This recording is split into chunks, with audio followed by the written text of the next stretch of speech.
kita bayar pajak, kita berhak dapat penghidupan yang layak, pekerjaan yang layak. Jangan sembarangan nih, tolong orang-orang yang merasa ada di institusi, jangan sembarangan statement.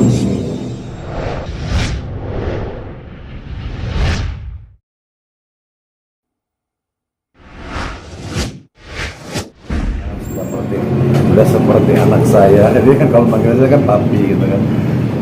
Yang jelas saya prihatin atas musibah yang menimpa Lesti, atas perkara rumah tangganya.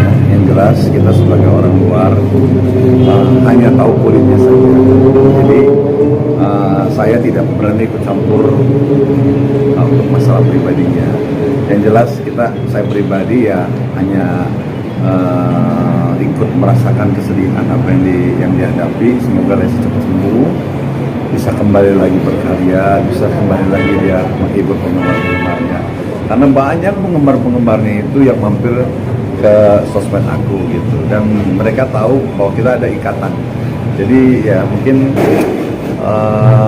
bukan saudara, tapi ya seperti ikatannya.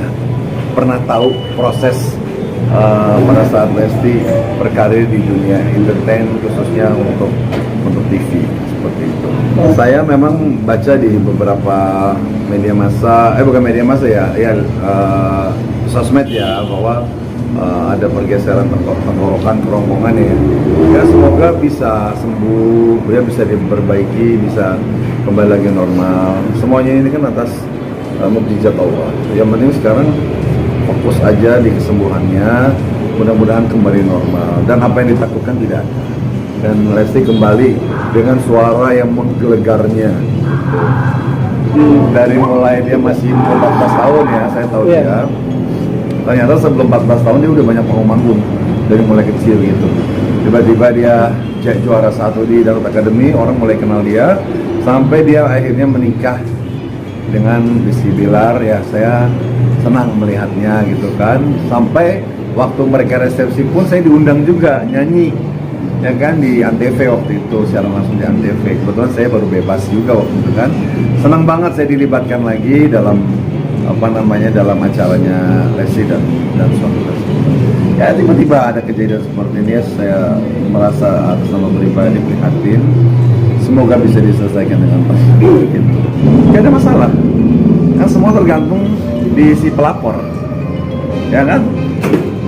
Bukan hanya kasus Dede Lesti, kasus di luar sana juga. Kalau seandainya si korban memaafkan dan berkas ditarik, bisa terjadi. Itu namanya mediasi tercapai, mufakat tercapai gitu kan. Pokoknya nggak ada yang nggak mungkin di muka bumi ini. Kita tinggal lihat aja nanti perkembangannya. Kalau ternyata diteruskan ya nggak apa-apa, ya. Kalau memang ternyata di stop ya juga nggak apa-apa. Yang terbaik aja kalau sayang mah ya gitu kan. Kadang-kadang apalagi kata mereka suami istri, ini kan pernikahan umur 1 tahun itu lagi cinta-cintanya, lagi bahagia-bahagianya, ya kan, lagi kenceng-kencengnya gitu loh hubungan suami istri. Ya berantem juga kadang-kadang bisa balik lagi. Pokoknya Bang Ipul mah yang terbaik buat Dede deh. Kalau Dede mau memaafkan Bilar silakan, kalau Dede mau melanjutkan silakan, ambil yang terbaik gitu. Saya nggak pernah berpihak kemana-mana gitu. Kalau memang, tapi gini, saya juga menghimbau kepada KPI. KPI itu tidak boleh mengambil keputusan langsung, karena yang bisa menentukan itu KDRT atau tidak itu adalah pengadilan. Jadi tidak boleh pihak-pihak ini, kan polisi belum meriksa. Dari mana tahu KPI itu kan? Mungkin gini, KPI hanya menghimbau kepada pelaku KDRT, tapi Bilar kan belum disidang. Nantinya KPI juga nanti juga sekarang tiba-tiba dia kalau terbukti dan dia di penjara, kalau tiba-tiba dia Lesti memaafkan gimana?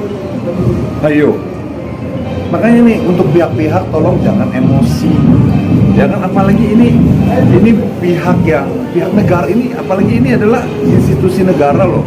Nggak boleh sembarangan ngambil statement, jangan ngambil momen gitu loh. Harus hati-hati dalam berstatement. Ini yang perlu saya sampaikan ya. Kalau misalkan si Bilar ini sudah divonis, memang dia kena pasal KDRT, ya kan? kan boleh pihak-pihak lain bicara, tapi ini kalau dia belum apalagi dia sampai menyebut nama, tiba-tiba udah duluan mendahului hakim bilang KDRT, ternyata tidak KDRT, bisa dituntut.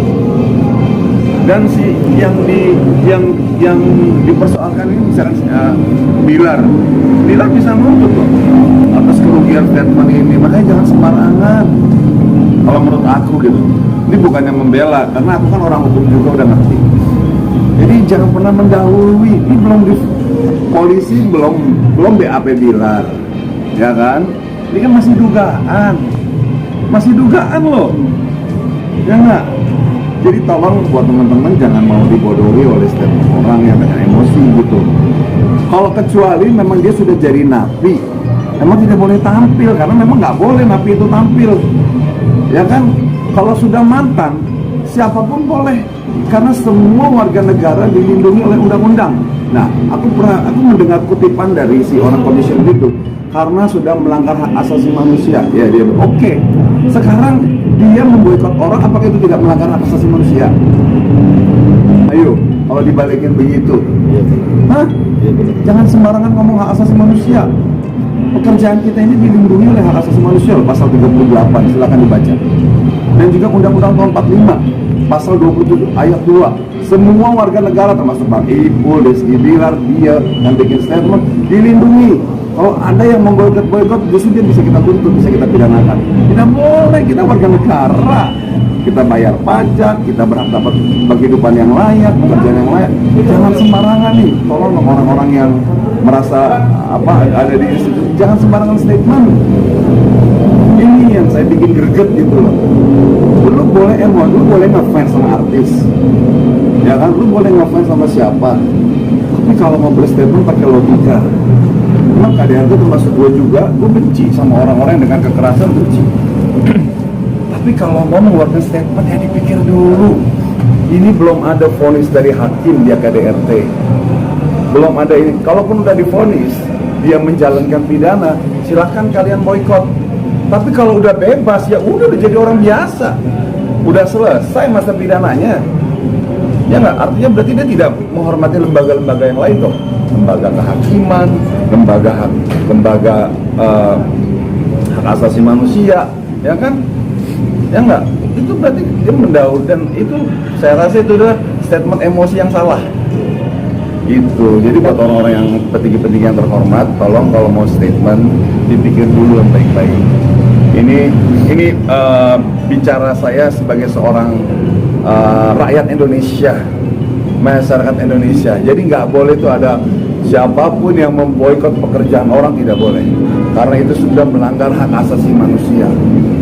Itu dia sebenarnya. Berarti dia penjahat sesungguhnya yang melarang orang itu sesungguhnya.